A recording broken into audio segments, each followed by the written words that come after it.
सोचिए अगर आपके घर का गैस सिलेंडर समय पर ना पहुंचे तो क्या हाल होगा। पूरे देश में कुछ ऐसा ही डर बना हुआ था, लेकिन अब थोड़ी राहत की खबर आई है। नमस्ते, मैं हूं निशांत।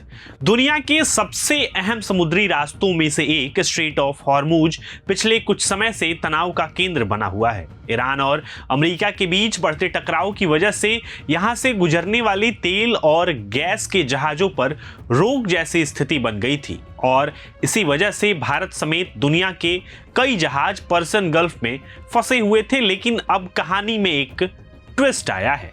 करीब 2 हफ्ते के इंतजार के बाद भारत का एलपीजी सुपर टैंकर एमटी सर्वशक्ति इस खतरनाक रास्ते को पार कर चुका है। जी हां, ये वही रास्ता है जहां हर पल खतरा बना हुआ था और इस जहाज ने सुरक्षित तरीके से इसे पार करके एक बड़ी उम्मीद जगा दी है।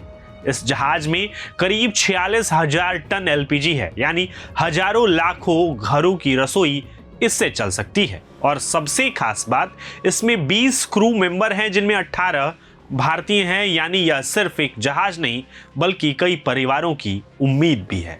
अब उम्मीद है ये जहाज 13 मई तक विशाखापट्टनम पहुंच जाएगा।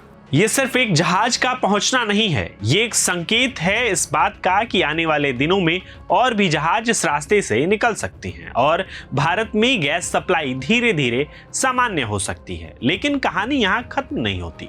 इस पूरे संकट की जड़ में है ईरान और अमेरिका के बीच चल रहा टकराव।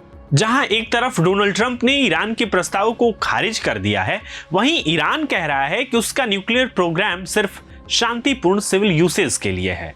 दोनों के बीच तनाव अभी भी जारी है और इसी वजह से समुद्र में अमेरिकी नौसेना की मौजूदगी भी बढ़ गई है। यानी हालात अभी भी पूरी तरह सामान्य नहीं हुए हैं, लेकिन सर्वशक्ति का यह सफर भारत के लिए एक पॉजिटिव सिग्नल जरूर है। तो अब सवाल यह है, क्या आने वाले दिनों में भारत को एलपीजी संकट से पूरी तरह राहत मिल पाएगी या फिर यह तनाव और बढ़ेगा?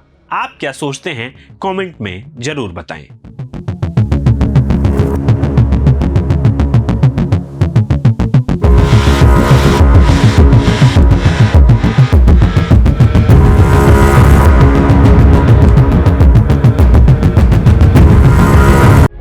प्रभातखबर.com, विश्वास वही, रफ्तार नहीं।